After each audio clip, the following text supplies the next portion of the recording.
Hey readers and writers, I'm Adrian Buskey, and this is Fictitious, a show about the storytelling craft of science fiction and fantasy.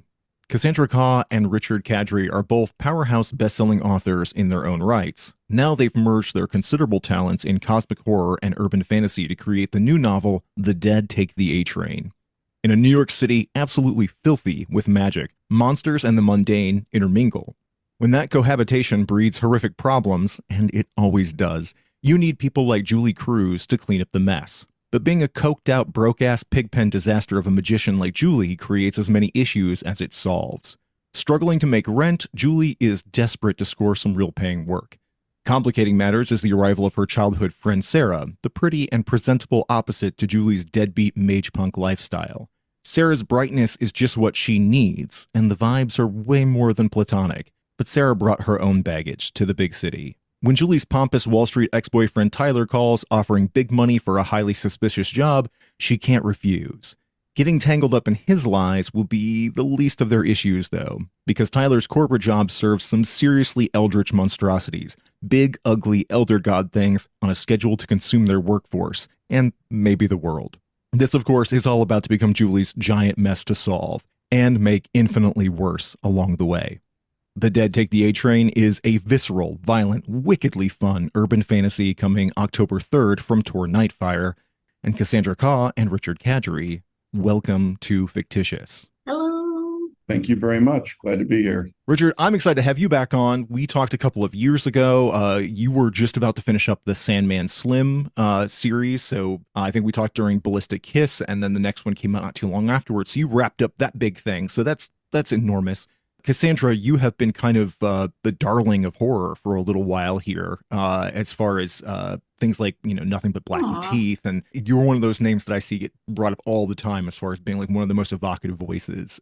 To see the two of you come together to create a book, one, I think if somebody had handed me this novel and not told me who the authors were and just said, this is a co-author project between two people, can you figure out who it is? I think I could have.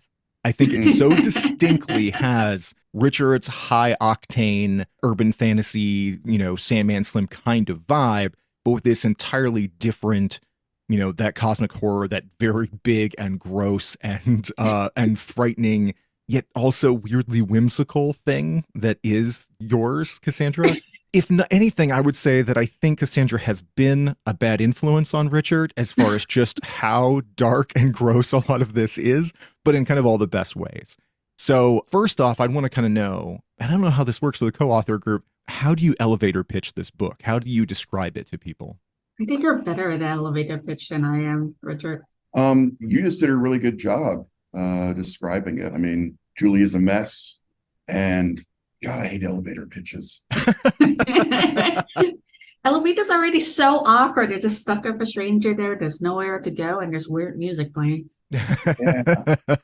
Julie is a mess looking for a way out. She goes looking for help from an angel. She gets more than she bargained for.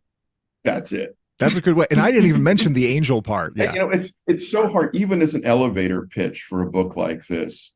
Everything is a spoiler. Yes. So even talking as much as I just did, I kind of feel like I might be giving too much away. All I'll say is a hunt for an angel goes bad, especially when you're on vodka and Coke all the time. I've been pondering mine, and I think all I can say about this is somebody makes really bad decisions and continues making worse decisions. Yes. That's a very good way of describing Julie, for sure. I think, Richard, what you were saying there, as far as like distilling it down to like things you don't want to give away too much, I think you really kind of hit maybe the first 100 pages or so there. And this is, for an urban fantasy, is pretty thick. I think the arc that I have of it is like, it's pretty chunky. It's like 450 pages. So I think the first 100 pages are fair game, as far as kind of telling people what's going on with it.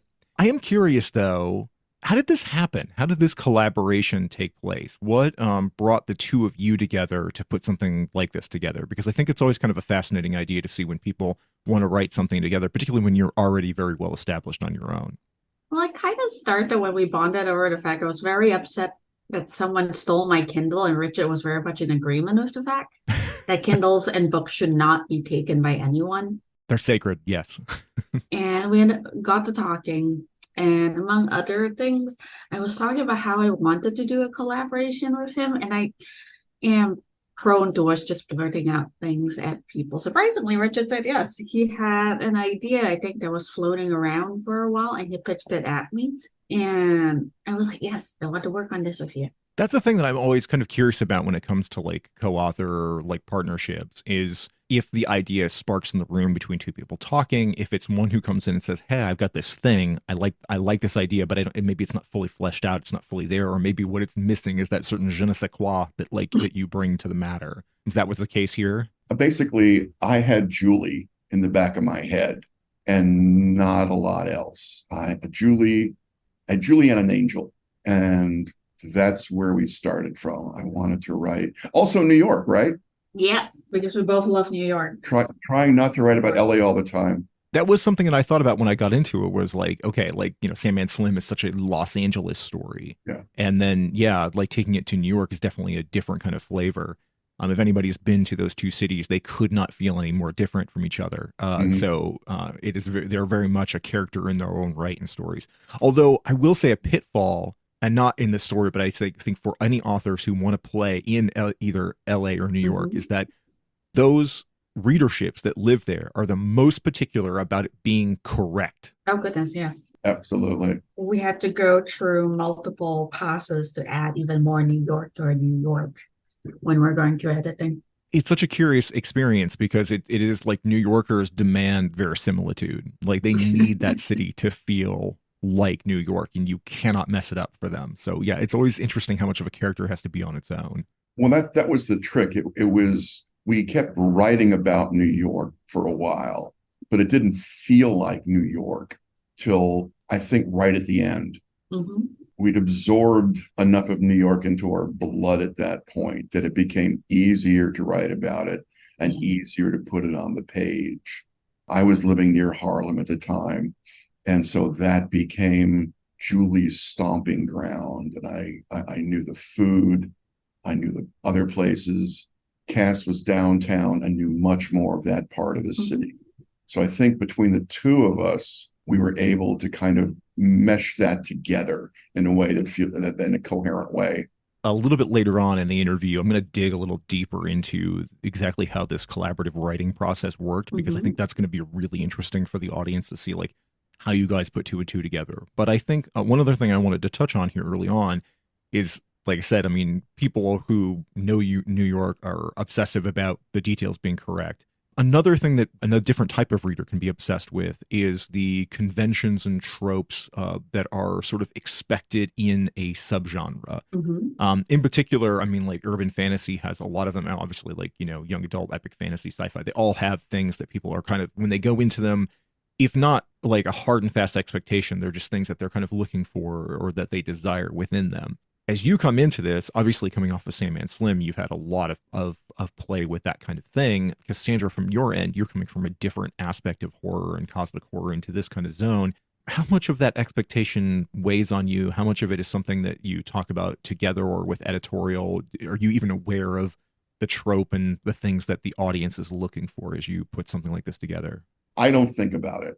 I think for both of us, we've absorbed enough literature, both urban fantasy and other stuff, that we know what we're doing at this point. And on another level, we don't care. Because He's not wrong.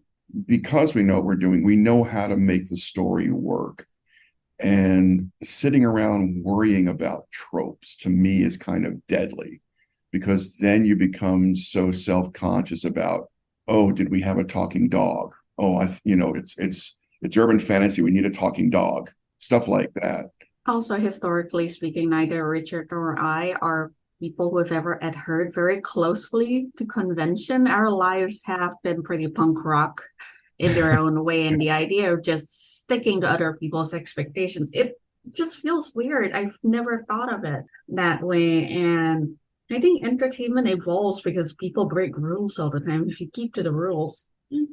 That's the trick. You got to take the thing and break it. And then that makes it interesting. It's the cracks and gluing it back together again in some new form that makes it interesting. I really really heard that. It's a story I like trotting out every now and then, but Richard's Butcherbird was the first, I think, piece of literature that sincerely taught me that. Like when I was younger, I thought that the tropes and the stereotypes and the structure was important, but then I read Butcherbird and that book just flipped everything over, and I was like, oh, you do not have to do that. So I've kind of been stuck in that mode ever since.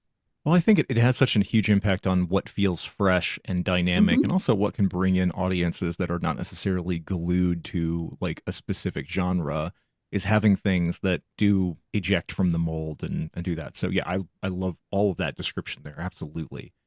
Thinking about the New York setting again, like I said at the top, I described it as being sort of filthy with magic because this is a New York that is like the monstrosities and the horror is kind of has become sort of mundane. It's there in the speakeasies and in the well, it feels like you could go into the bodega and the person behind the counter is probably a monster just in a pair of Mhm. sunglasses, you know. When you kind of approach that and as you're building this world, the horror of it, I mean, is there like on page 2, right? I mean, I think we're like we're like Julie's at a bachelor party and then or bachelorette party, and then there's like the woman's hand is off and the stump has an eyeball sticking out of it, right? You don't waste any time getting in there. Yeah, it cuts right away. We're not messing around. Right, exactly. And I love that because you tell the audience really, really quickly, here's what you're in for. This is the ride. Hold on tight. Bring your barf bag. Developing out that world, making, again, I'll use the big quarter word, the verisimilitude of New York alongside this magic. Like, magical elements? So for the audience listening to this, like, what is the magic of this world? What are the monsters? Like, how prevalent are they in the world? And we'll get to the sort of the corporate structure in a second, but I just think it is like the city itself and what they live in. How omnipresent is it? I think magic is everywhere.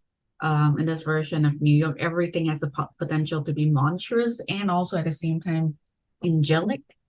Because I think when, at least on my end, when I went into the world building of it, I never really saw anything as truly monstrous as much as they are denizens of a very different world, creatures that subscribe to a very different ideology.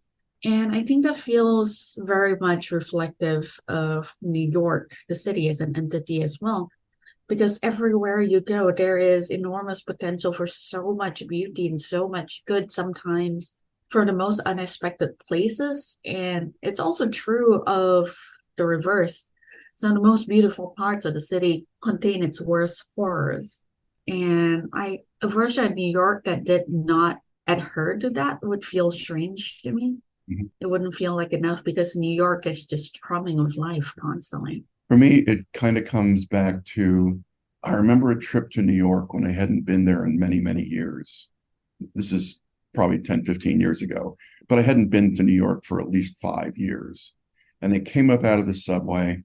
There was a lovely woman on the corner playing classical violin. There was a street preacher about 20 feet away from her. And there was a guy right next to me barfing. And it was like, I'm back. I'm back in New York. All those things at the same time. Plus, one of the things that made New York unique for the way we wrote about it was like when I wrote about LA, it's aspirational, magical assumptions. People want to be stars. People want to be more than they are, change their identity. New York is a town about power, about money. Yeah. This is us writing corporate fantasy, corporate horror. And that's a good part of it. There's Julie, there's magic, there's love, but there's also a lot of thinking about how American corporations and money work. Mm-hmm. Well, I love that as a segue into the next thing I wanted to talk about because it is specifically that the Wall Street as interwoven with Eldritch horror element that I really, really like a lot in this book. You know, we're in a moment of time where we see like, you know, we've got all these like tech bros and you know, obviously like the right as we're speaking now, the SAG-AFTRA and the writers union are on strike because the corporate overlords don't want to hand down a single penny from their, you know, golden coffers. You know, the 1% just keep getting wealthier, you know, on the back of everybody below. And it does not feel like a large stretch to say, oh, okay, where would the worst of the cosmic monstrosities go to find a home, like go to Wall Street. Of course they would. Yep. They would love these Yep. people. So, I mean, and again, because we're trying not to be too spoilery, but I think it's also, this is context that will matter for both people who are interested in the story, but also in the craft of what you're doing. Can you kind of talk about what that structurally is here? How is that interwoven and how that informs the plot? I'm going to make you try to do the spoiler-free explanation, Richard. Passing all the hard questions along. Okay. Tyler, Julie's antagonist for a good part of the book, is a high-powered operative in a Wall Street law firm.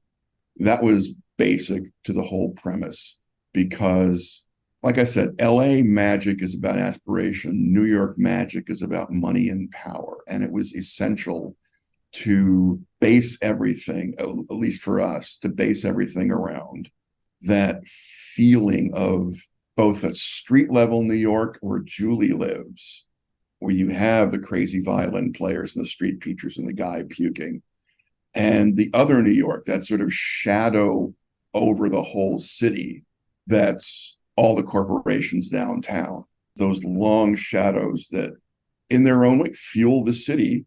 And that's the tension. You have the street level stuff and you have the stuff above that, and you need both to be New York. And that tension, whichever one is ascendant, can drive you crazy. Mm-hmm. And that's part of the tension of the book. And it's that fight between street level and skyscraper level New York. That's right at the heart of things. The paratizium as well. The way both of them are interconnected, feeding on one another. It's not just a question of balancing that, but there is an ecosystem because everyone kind of in a weird way aspires to the money of the big corporations, or at least to a place where they can benefit from them. Mm-hmm. And what that means and what all of that implies. I don't think this is terribly a spoiler, given that we all know Julie is a deadbeat, but like there's so much of her driven by that desire to have enough money, never to worry again, because she's always short on rent, always short on something. An experience I think everyone in New York, except for the 1%, that has suffered at least once or twice in their life. Yeah, I think if you take even the laziest person, they're still like going and buying the scratch offs of the lotto because they're, everybody wants the easy ticket. Like Sure. even if you have no aspirations in life, the idea of just having the money and the ability to not care about what the social concern is, to just be able to do what you want. I mean, everybody wants that. And, Wall Street offers that kind of power. Well, also, I mean, Julie has touched that slightly with Tyler, Mm-hmm. who has become ascendant in one of the big corporations. So she's had a chance to sort of see that world a little bit. One of the things that really rang so true with me in the story is Tyler and his experience working within this, this corporate firm that is also completely infested with like super gross supernatural entities. Because like 10 years ago, I was a corporate suit for a media company.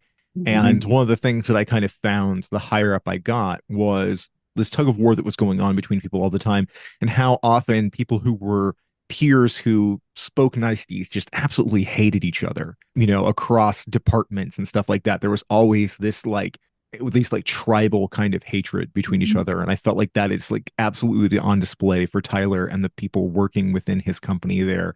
And I really like that aspect of it. I thought that was very cool. We'll talk about more about Tyler in a second here. I want to dig into all the different POVs, a little bit more on Julie and Tyler and Sarah, who we haven't spoke much about. But the first thing I want to ask about is just sort of the POV structure here. I think it would be fair to call it like third person limited. But I think there's also times where it kind of flirts with omniscient.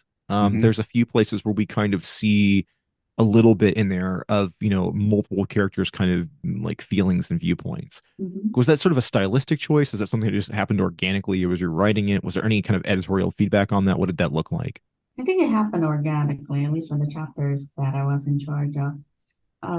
At least for me, this story sort of dictates the form it wants to take very often. We did have an outline, but eventually everything took shape in its own time. Yeah, again, it comes down to breaking stuff. I mean, the story required that God's eye point of view a couple of times. And it's, in your writing class, they say not to break that point of view, but it's like, I think it's great to break point of view sometimes because you Yeah. seduce people into looking at a story one way and then suddenly you switch it on them, Mhm. especially when you show multiple points of view. It changes their relationship to the story completely. So it wasn't something we set out to do, but once it became necessary in the story, it became fun to work with. Now, when we're looking at a character like Julie in here, this is somebody who is a disaster human. And I feel like the disaster human has been a very popular kind of primary character of late because I think people more than ever kind of identify with them. But Julie is in particular, like we've said multiple times, like kind of coked out deadbeat who is very, very good at what she does magically and very, very bad at doing anything else, which is managing her life and paying rent or hanging on to friendships or having good relationships, things like that. So when you're writing a character that's this much of a wreck as a human, how do you go about endearing that character to the audience? How do you make somebody root for somebody who, because I feel like if you knew this person in real life, and we all have, right? We've all known somebody like I that. was Julie in my 20s, so that part was really easy to do. I think we've all had a disaster moment in our lives, and I think to make a character like Julie endearing, because we both had such complicated pasts, we know and we remember at the core, a lot of these disaster humans aren't there of their own volition. It's often because of trauma, it's abuse, circumstance. And for 99% of people, they want to get out of that. They want to turn their life around. But when the chaos is too much, the mess is too much, sometimes you find yourself trapped for years and years. And I think what we did with Julie was hold on to the idea that she was trying to push through. She was trying to be better than she was. And I think that managed to show true. And that's why people identify with her, as opposed to immediately wanting to toss her into the trash. But I don't know. I'm just making assumptions. There will definitely be people who hate her. Yeah. In any narrative, when you have people that are maybe innately unlikable. And in this case, I mean, I think Julie actually is quite likable. If nothing else, than because she's very honest about who she is. Mhm. I think that goes a long way towards endearing her as a character. Also, she's funny, so that helps a lot. She's very aware. I mean, the funny isn't just funny. The funny is her self-awareness of what a wreck she is, what a strange world she lives in, the place she's found herself that wasn't necessarily of her own doing. Mhm. She's dug in because of her bad habits, because of her fears and trauma. She's dug into a bad place, but not in any deliberate way. She's got really snappy dialogue, and the book has like I sometimes want to call things movie-esque, and I think it's mostly because like I hear the dialogue so clearly in my head. I hear the back and forth of it, that there's this like tight rhythm to it where it sounds natural. It doesn't sound like there's some books that you get where it's like it feels very much like set up punchline, and that's not how people talk in real life, and it feels very scripted, and it doesn't feel like that here. Tyler uses his own kind of like apparent stupidity as often like his just response to things is just what he just keeps responding to people this way that is sometimes him genuinely baffled and sometimes him goading them along, and the way he uses that is really effective. When you're approaching dialogue like that, especially as a co-author team, is that something? And also, I should note, both of you have worked in other media. So, I mean, you've worked in movies and games and comics and things like that, all places where dialogue can be really, really important. Is that something that, like, as you were writing together, are you, kind of trading those barbs back and forth? Like, how did that happen on the page for you? We did passes on individual chapters, and then the other person will come back in and poke through them. Occasionally, there'd be bits where it'd be like, hey, this isn't working properly. Do you mind if I like reconfigure the whole thing? You can go back and add your own tweaks later. And we just kept doing that over and over. But I think we both benefited from the fact that like Richard is one of the pioneers of urban fantasy, especially one of the ickier, gorier, more violent versions of the genre. So like his dialogue has always been snappy from day one. And I think for myself, I'm lucky that I worked full-time in the games industry, and so much of my work involves writing dialogue for live actors to speak. So you quickly develop an ear for things that sound right. Otherwise, it's really awkward in the recording booth. So awkward. Well, that's why they always tell people like to read your work out loud too, because Yeah. there's definitely, and I'm not going to name any names, but certainly some like really high profile books that have come out over the last 10, 20 years that have been very, very popular. But if you just read the dialogue out loud, you're like, the word salad of it is so convoluted and strange. And I always felt like, oh my gosh, I feel sorry for the audio book narrators who had to say these things out loud because it just sounds like nobody ever thought, like, what would a real human sound like when they say these things? I actually think about the audiobook person a lot when I'm writing is can they do this? I tortured McLeod, the guy who read my Sandman Slim books with occasionally with some weird stuff and weird characters. But keeping the audio in mind is a really good rule. It really is. Also, again, in dialogue, remembering always that nothing matters but what the person is trying to convey. Grammar doesn't matter. Yep. Nothing matters. As a writer, you can make sure that the beats are there, that the rhythm is there, but nothing formal at all. The character has to just talk the way the character talks, and to hell with everything else. Yeah. I like the note about thinking about the audiobook narrator too, because there's somebody, and I can't remember who it was, but a while back I saw them talking about how a thing they realized is that even simple things like the tag of like, he said, she said, whatever, if you lean into it really, really hard, if it's there a lot, it becomes very rhythmic when as somebody's reading it in the audiobook format. And it's a thing that disappears on the page when we read it. Those kinds of tags, especially, it's when people want to overdo it with like a lot of descriptive adverby kinds of things, like they can draw attention to it. But on the page, it goes away. But read out loud, it's right in the person's face, especially when the dialogue is being read to them or performed by somebody. So being conscious, especially now, because like audiobooks are so a big part. I'm a huge audiobook like listener. So it's such an important part of the ecosystem now that I think it's another layer of the author having to be mindful of how their stuff will be delivered. Yeah, I completely agree. Yep.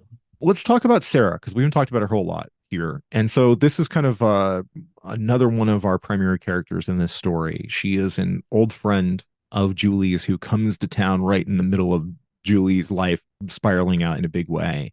This is a really curious part to me because their relationship, especially in the early part of the book when they're first kind of, reuniting, it's an immediate connection of two people who adore each other and haven't seen each other for a while and are so happy to be in each other's presence. And it's extremely sweet, both on a platonic level, wonderful to see people who click together like this, but is also very clearly alluding to more and leading to more because there is a romantic tension between the two of them. And I think so often when we get urban fantasy and we get relationships in them, there is a very tortured quality to them. And I don't want to give any more away as far as the rest of the story goes and where the relationship goes within it. But I think that the way it's introduced feels completely antithetical to the way that I see it ever appear otherwise within the genre. So I'm curious from your end, like, where did Sarah enter the story for you as you were writing it? How were you thinking about that dynamic between her as sort of a counterpoint to Julie? Just everything about that process. How did that come about? I think we always saw the book in many ways as secretly a rom-com. And the romance. Rom-com with entrails. Yeah. So many entrails, which are mostly my fault. I will not lie. And I think approaching it as a rom-com and wanting that sweetness, that lightness, that gentleness, that focus on character, and that slow, almost awkward, clumsy, funny meeting of the souls did a lot to make that relationship natural. It was also, I think, a nice counterbalance to a lot of the darkness in the book. Mm-hmm. To have this love story in the middle of this complete world of chaos and death. It breathes some life into it. Like, it's for somebody like me, I love horror. I love psychological horror. I love like horror adventure. But I get really bogged down when it's always bleak, when it's always mean. A movie that lasts an hour and a half and is just ever-present tension and darkness, I can tolerate. But 500 pages of something where it's always like that can be really challenging for me. There's a book that I'm reading right now that, like, at an exhaustion point where I'm 150 pages in and I'm just like, I just don't know that I can stick with this because there's never a valve that releases that or any sense of what most of real life is, which is a a balancing act between the bleak and the beautiful. So I love that you brought that into it, because I think that makes a warm heart core to the story that you might not expect from something that is as visceral as it is. I had to, when you were talking about that, I had to write down a rom-com with entrails, lots of entrails, because I'm absolutely going to use that in the blurbs for this, because it is so good. I love that so much. Let's swing back around to the collaborative process. We've talked a little bit about your guys' back and forth on this, but I want to get into the nitty gritty of how this works. Are you in the same city? Are you near each other? Or were you writing this from afar? And then, how are you managing the active process of writing this? We were both going through a whole bunch of things, including surgery and immigration. So it was done across multiple cities and quite literally multiple countries at one point. I think between the two of us, over the course of this book, we lived in 4 different cities between the two of us. And 2 countries. And 2 countries. That's not complicated at all. Nah. Yeah. When you were doing this, how were you communicating? Telegram, email. And what was the writing software that you were actively working in? Word. It's just standard. Boring. It's standard. It's frustrating. I hate it, but that's where I live. I think it's where we both live. Sorry if you're expecting something more technologically advanced, like Scrivener or something. No, it was just Word and Google Docs. Richard telling me to use Word, so I didn't lose all the formatting constantly, because I would always open in Google Docs instead. Yeah. It's sort of a running joke on this show that I go into a panic whenever somebody says Word, because I've never had anything but problems with it. And I am a Scrivener user for a lot of different things. But I also recognize that when it comes to formatting or collaboration or anything like that, there's just other systems that are better suited for it. Well, I'm a fan of Scrivener. I used it for all the way through Sandman Slim and other books. It just wasn't right for this one. I think that's part of what you learn as a writer along the way, is what tools are proper for each project. Agreed. Yeah, it's kind of like being a carpenter. You may have your favorite tools, but if it's not the right thing for the job, you need to switch to the proper hammer, screwdriver, or lathe. Or obviously, I'm not a carpenter, but yeah, use the right tool for the job, and that seemed to be the thing there. As you're doing this collaborative process, what did it look like as far as, and you kind of described this a little bit ago, but was it something where one of you would write a section of it, pass off to the other, and say, okay, make changes here, and you're passing it back and forth, you switching chapters? Did either of you focus on a specific POV or voice? What did that look like? We tried the switching chapters initially, but ran into some issues because I was so bogged down by immigration stuff. I would take longer with my chapters. And we discovered, even though we worked together on a giant outline, Richard does need a context of the previous chapters first to be able to make his shine. So eventually it became him taking over because he had time and I was scrambling on the legal front. And once he was done with that pass, I went over it again. And then after that, he went over it again, and until our styles blurred together. Yeah. It was one of those things that when you look at it, you think, oh, they can just trade chapters. It just seems like a very straightforward thing. But then it becomes this big process of what does the overall book look like? So no matter what you trade back and forth, at the end, Cass had to go over the whole thing. I went over the whole thing. It's a big, messy process, but it's kind of fun because of that. And once it's done, it's really fun. Oh God, the process was definitely a thing. Got to the point every time we saw edit letters, we both let out a little scream and run and hide under individual desks. Just not again. Not it. What was that editorial process like too? Because obviously negotiating with the editor as a single author is a whole thing. As two that are obviously going through a lot of things in their lives while they're trying to juggle it, that's a whole other kind of relationship. So what did that look like? It was good. We had good editors who understood our circumstances to move things around, able to accommodate all the things we were enduring. Because I think the editors had a few bouts of issues too, so some edits were delayed, etc., etc. But yeah, it was just very friendly, very professional, very easy to work with.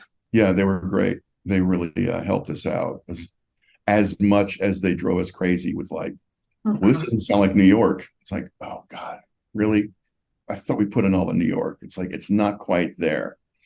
They were really good about stuff like that. As much as they made the book a lot better. They really did. Chris and Kelly are awesome. Yeah. Sometimes you struggle with editors. We didn't struggle, I don't think, at all. They were nothing but helpful. Yes. And they made the book a lot better. They so did.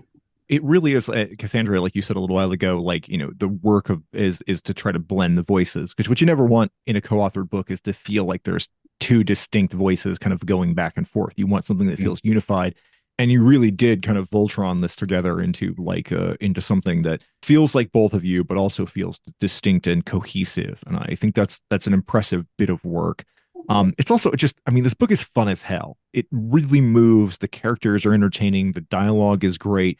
It is definitely full of entrails and weirdness and lots of eyeballs and distinctly gross things. So if there are people who get easily squicked out by kind of body horror, they're not going to like what happens to Brad the intern, right? Like it's. I love Brad the intern. That was great. I love that sequence a lot, and I actually like that character quite a lot too. Also, Greg the bellhop, I thought was kind of a fun part of that whole sequence as well. Everything about that was really, really solid. This is a part of a duology, right?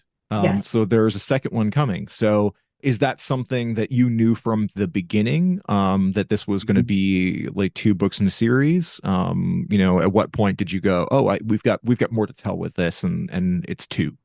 Pretty much immediately, I think. Mm-hmm. And then the question always becomes, how do you make that leap to a second book? And then part of it is deliberately, and part of it is just the way the story worked out. There's a lot of loose ends. And I think we had a nice setup for a second book right there at the end.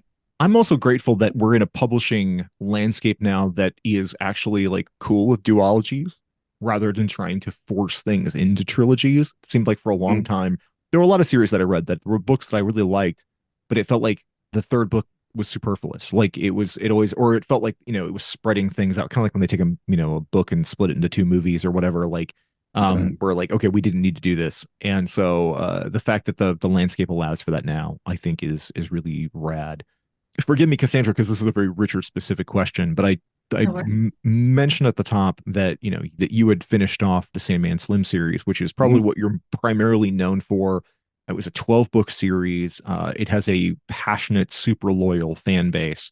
There's several authors I've talked to recently where they've just finished off a trilogy, and there is this kind of denouement afterwards where they're like, okay, I did this big work that is often sort of career defining for people. Now that's done, and it can feel satisfying but also scary. You did 12. Like, this was a huge chunk of your career. What was that like for you, finishing off that series and then moving into things like this where you're taking a dive into a completely different kind of experience? I had that same thing. When I finish every book, I don't, Cass and I have talked about this a little bit. I have that, what I call rain dog, couple of days. And if you listen to the Tom Waits Rain Dog album, about the dog goes for a walk, the rain comes and washes all the piss away, and so the dog can't find its way home again. And I have a couple of days of that rain dog wandering around the apartment, bumping into furniture. And I felt a lot of that when I finished the last Sandman Slim book, King Bullet. But at the same time, it was that a little bit of a sense of loss, but also a sense of satisfaction, because I think I left Stark in a good place for people, for myself and for other people, and looking forward to new stuff. But there was definitely a moment of just psychological exhaustion that was both good and a little scary at the same time, of like, yeah, this is now done. What happens next? And then there was The Dead Take the A Train, and that was just wonderful next step. Well, something has been impactful in that I feel like a story ends well when it's bittersweet, when it's both tied up well and satisfying, and you can step back and be like, that is an accomplishment and I'm proud of it, but it is hard to walk away, and it's hard for its audience to walk away. So while I'm sure that there's an emotional challenging element of it, I think that also lands on the right foot that way. As we're doing this interview, you guys both have new books coming out. So by the time that people hear this, they'll be out there too. Can you kind of tell me each about what those books are? My most recent thing was The Salt Grows Heavy, and my elevator pitch for that was, what if the Little Mermaid laid eggs? That it's a very, very dark fairy tale remix of The Little Mermaid, some children play at slaughter, and the tree surgeons. I have two other things that are coming out next year and the year after, but I cannot talk about those just yet. Before I talk about my stuff, can we talk about the fact we haven't mentioned yet? Cass just won the Stoker. Oh, Oh my God, really? We haven't mentioned that at all. I didn't hear this. Okay. Yes. I don't pay attention to a lot to award stuff, so I didn't know that was the case. Yes, Cass just won the Stoker Award. for best collection, yes. I was very shocked. I was so shocked. So I had been convinced one of the other ballot members were going to win. I loved the book dearly. And so I'd been telling everyone who was going to the Stoker and those who weren't, including Richard, it was like, yeah, I'm not bothered about it. I'm not going to win. This book is so good. It's the one that's going to take the award instead. And a friend of mine had agreed to take the award for me in the unlikely event I would win. So when my phone suddenly erupted with notifications, it took me a clear hour to actually believe it. It was to the point where the friend who got the award for me was like, Cass, I went on the stage and received the award in your name. I'm not lying. It happened. I'm like, what if it's a prank? And he was like, no, that's not how that works. And I kept repeating the conversation with everyone until it became official on Twitter because I am an idiot.